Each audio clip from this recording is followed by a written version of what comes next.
You're listening to Experience Imagination, a themed entertainment design podcast presented by Falcon's Creative Group. Every episode, we discuss a new topic with a panel of creative professionals. Hi, I'm Cecil McPuri, President and Chief Creative Officer of Falcons. Hi everybody, welcome back to Experience Imagination. This is the first episode of the new year for us, and our first episode of Season 3. We are joined today by Rob Wilson, Project Manager, as well as Jason Ambler, our Executive Producer. And the topic for today's discussion is intellectual property and its growing role in storytelling, in our industry and in all industries around the world. Pretty early into our discussion, we'll actually also be joined by National Geographic's Vice President of Creative, Alan Parente. Let's go ahead and dive into that conversation, starting with the introductions of our panelists. I'm Rob Wilson, I'm Project Manager here at Falcons. I'm Jason Ambler. I'm the Vice President of Digital Media and Executive Producer here at Falcons Digital Media. Thank you for joining me today. So, Rob, you published an article recently for Falcon's blog called Storytelling Through Intellectual Property. I feel like there's been a tremendous growth and change in the nature and role of intellectual property in our industry, but also just kind of in the world in general. The evolution of transmedia storytelling kind of permeating every single type of access point you have to your IP. So the title in particular, Storytelling Through Intellectual Property, brings up a very interesting point of a relationship between these two, I would say, previously separate entities, storytelling as one and then intellectual property as another. It kind of feels like intellectual property, IP, is the currency of storytelling these days.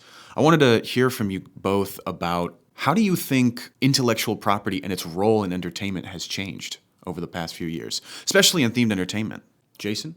Yeah, well, I think you've seen it a lot in themed entertainment, but really across the board when you're talking about what the box office is saying. Yeah, the growth of franchises, the growth of sequels, the growth of, anything you can kind of celebrate under a large banner, as it were. Well, I think there's a few reasons for it. I think, for one, there's so much content out there and accessible to people that having intellectual property now gives you trust in that brand. You know when you go to see a certain kind of movie, you know what to expect. You know what to expect. Loosely. Yeah, and it also develops kind of these pools of fans that enjoy that type of genre. Storytelling is a specific aspect, but sometimes an IP is just a complete lifestyle blanket that wraps around everything. And they want their phone to be the IP. Yeah. They want their credit card to have the IP character. Every single thing in that aspect, your bed covers, your car sticker windshields, every single aspect. You're the background of your computer to the things that you buy in the stores. It's an expression of identity for a lot of people. Identity is exactly the word I wanted to bring into this conversation. I feel like that has changed. I feel like IP and how it affects you and affects your sense of personal identity and how you identify yourself, how you compare yourself to communities and interest groups. I feel like IP has shaken up that game. It's like an underlying theme to all of it. You can go back further, I think, to even something as simple as we see a lot of heroes, the superheroes of stories in a lot of the IPs.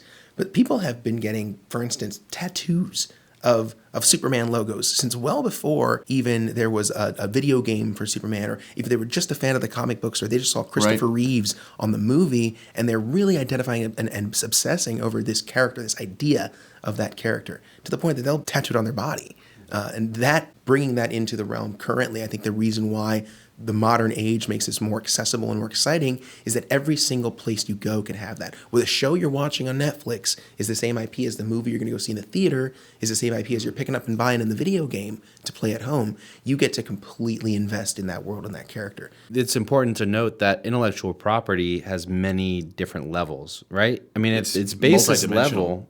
Yeah, at its basis level, it could be anything from the love novel that has a following, all the way up to the bigger franchises that really are the ones that have enough captured audience to justify a theme park attraction or something like that. Or transmedia storytelling in a lot of different disciplines and categories. IPs could start from a sticker And That's a character, right. it could be for either side, Lisa Frank or a Sanrio Hello Kitty starting out as just an image and a sticker to it entirely exploding into its own stories. Exactly. So it really has a wide range of capability here. And even, we think about IP from fictional characters and made up, but there's also just as much about personal intellectual property or messaging that may be coming through. Nonfiction and lifestyle.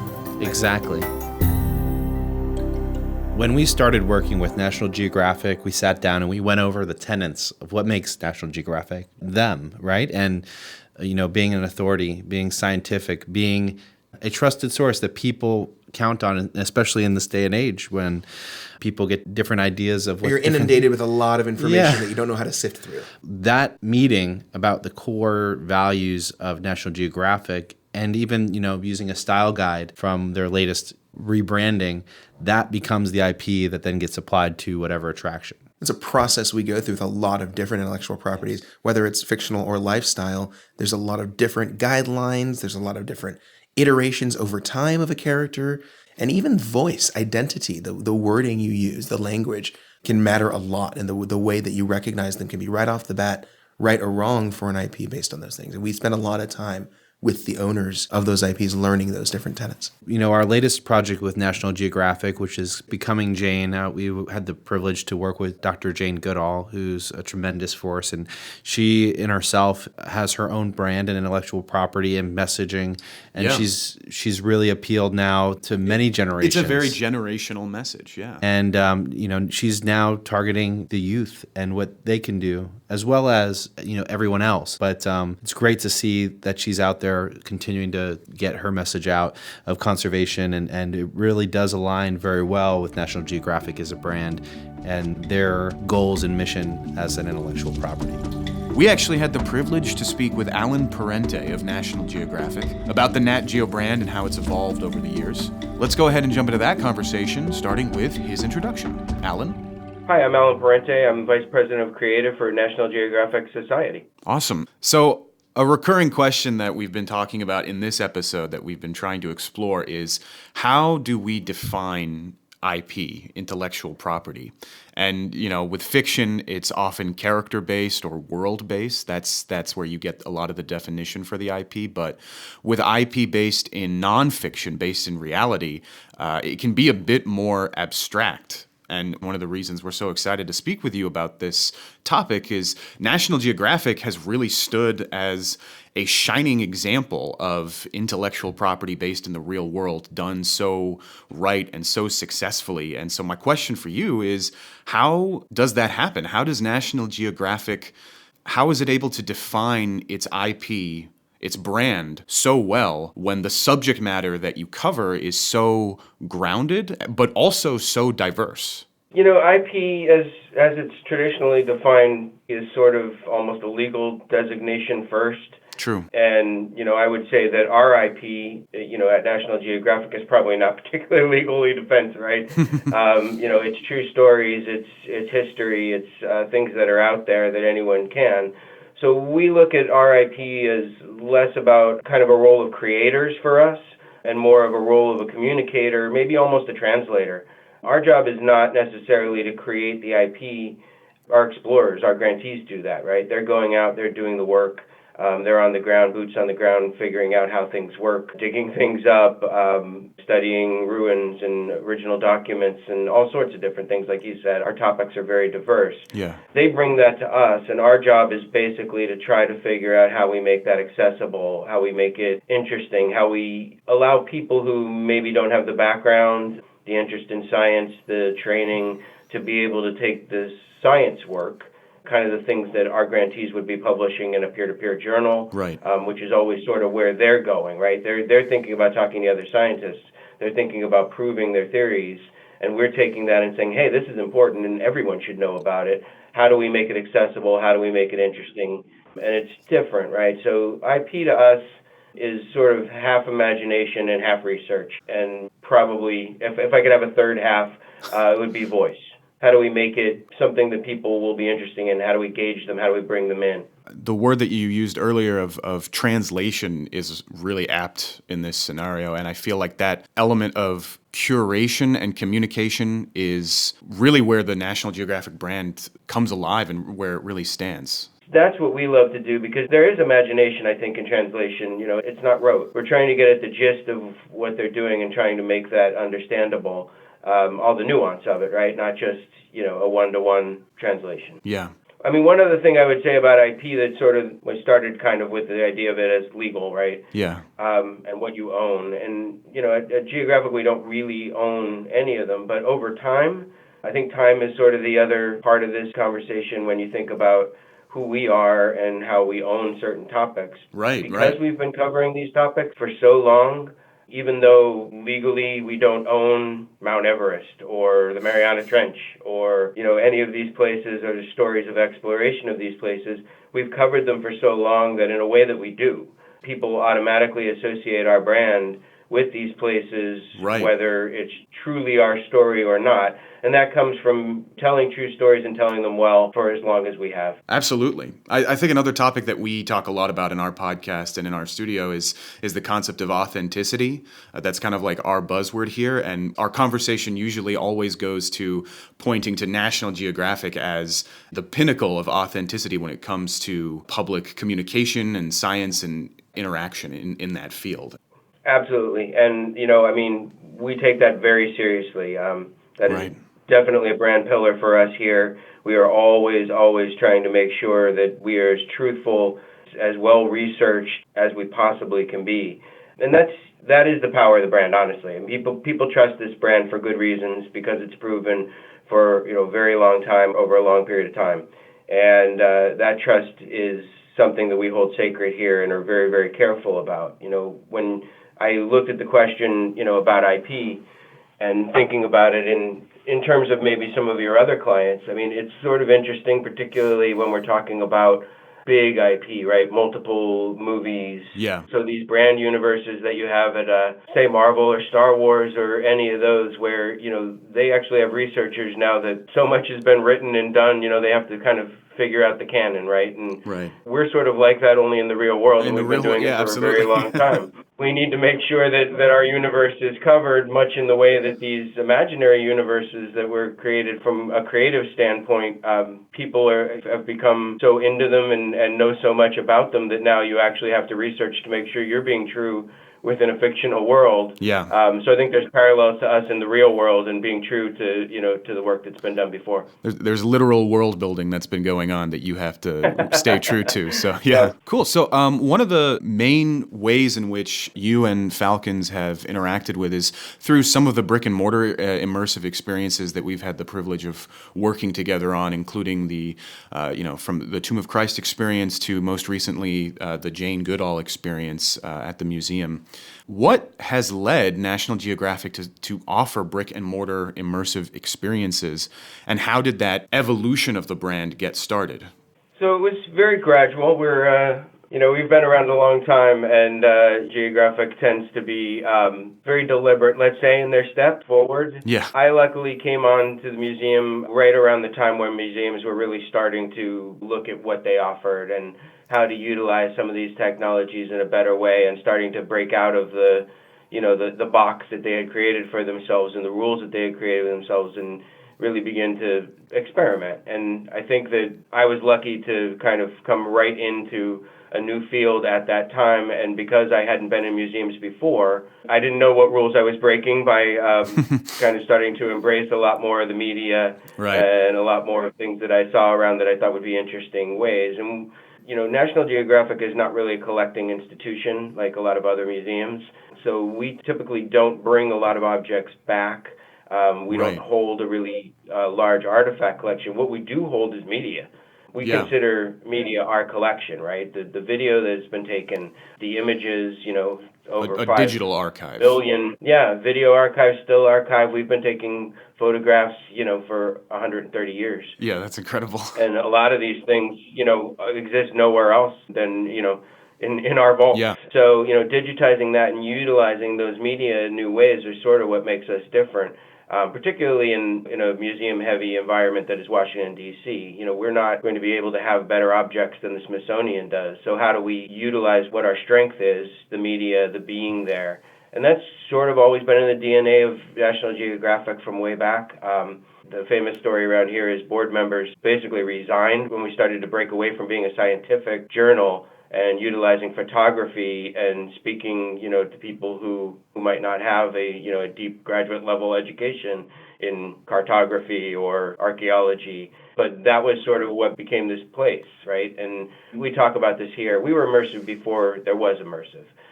If you look at the magazine was always about, showing landscapes and bringing people to these places, first through photography, but also in that the articles were always written in first person.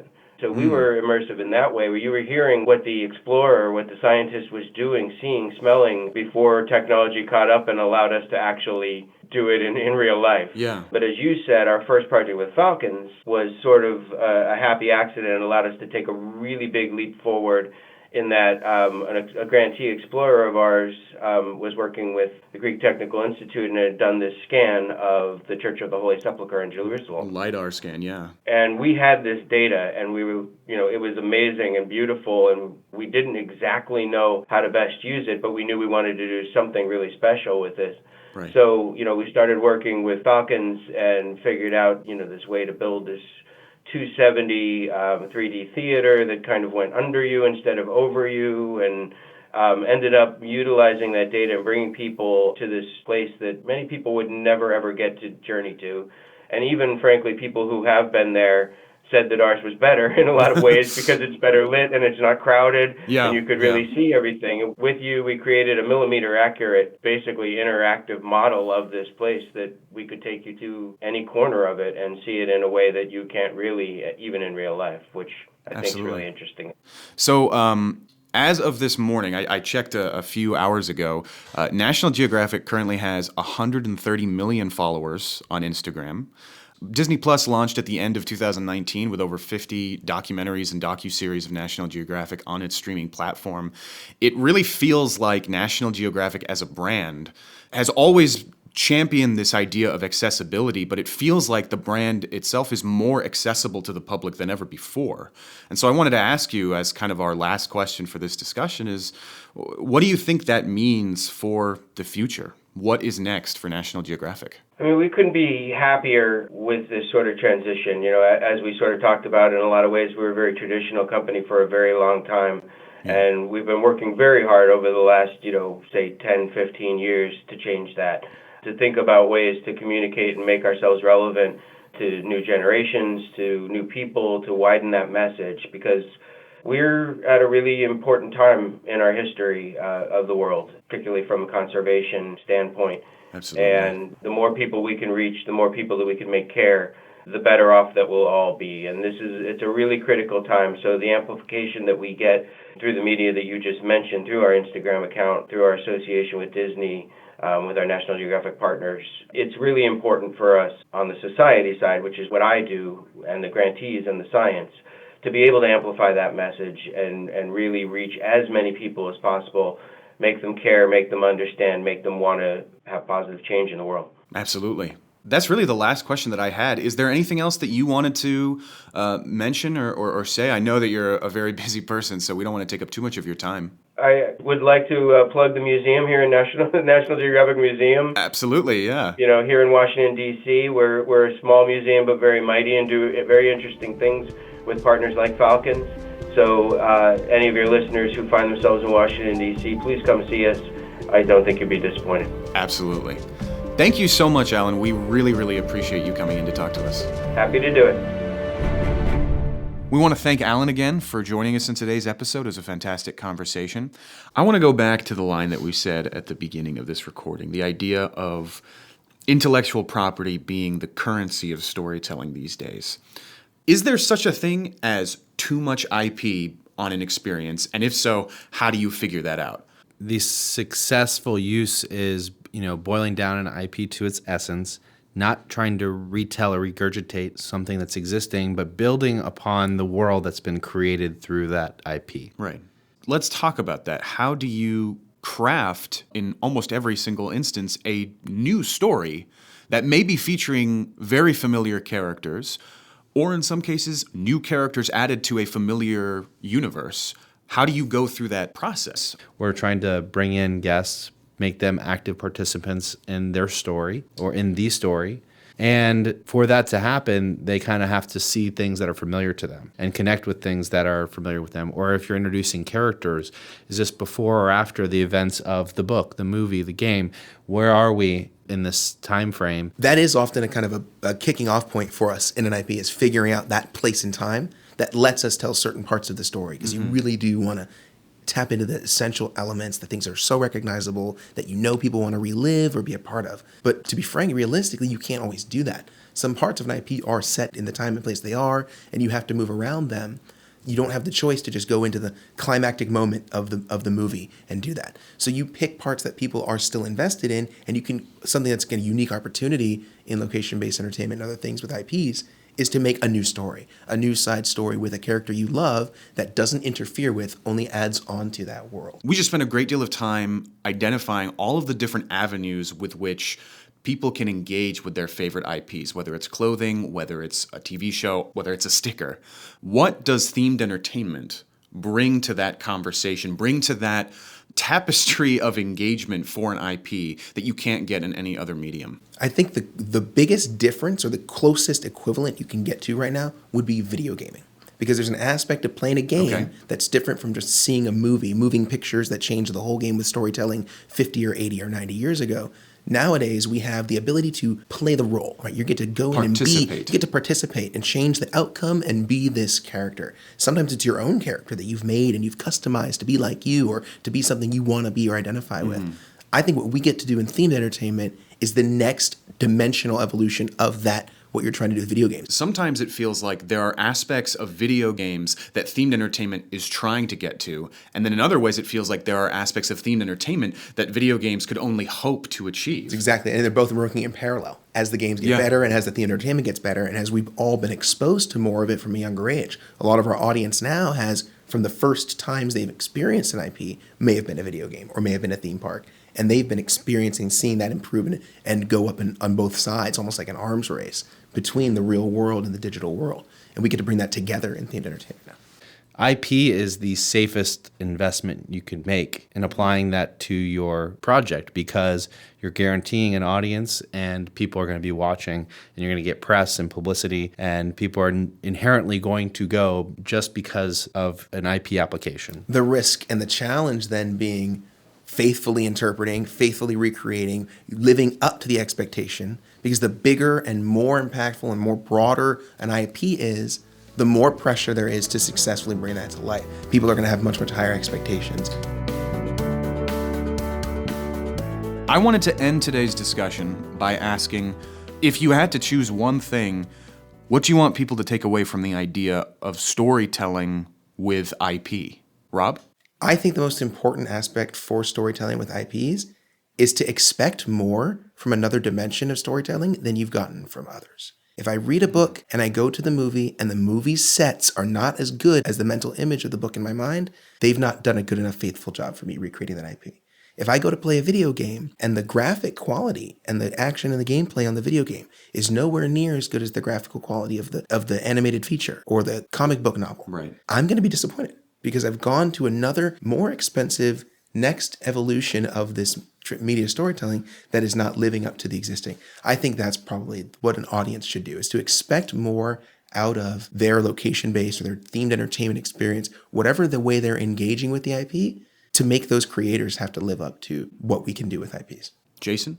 I think for me, it comes down to understanding that intangible essence of what the IP is and figuring out ultimately why people like it. And it's a very philosophical way to look at it. But at the end of the day, there's always a reason behind why people gravitate or attach themselves to certain things or ideas. Some of the most celebrated IPs always have a guardian or somebody kind of in charge, whether it be spearheading the whole vision Lucas of or Feige or whomever it may be, that is keeping a unified vision for the IP and continuing to drive it, but within the universe that it's meant to be told. Okay, well, thank you guys so much for joining me. Very happy to be here. Thanks so much for having us, Abhinav. Thanks again to Rob and Jason for joining us today. Thanks to Alan Parente from National Geographic for calling in. I want to echo Alan's plug for the National Geographic Museum in Washington, D.C. Becoming Jane is the current exhibition running there, celebrating the life and work of Dr. Jane Goodall, and it will be there until August 1st, 2020. Definitely check it out if you're in the area. If you happen to visit the museum and take any pictures, we'd love to see them, so feel free to send them our way or tag us on social media. And finally, as always, if you have any questions, comments, or ideas for future episodes, please reach out to us at our email, podcast@falconscreativegroup.com. Again, that's podcast@falconscreativegroup.com. We'll see you in the next episode. This has been Experience Imagination. For more information about this episode's discussion, be sure to visit our blog at falconscreativegroup.com. And don't forget to follow Falcons Creative Group on LinkedIn, Facebook, and Instagram.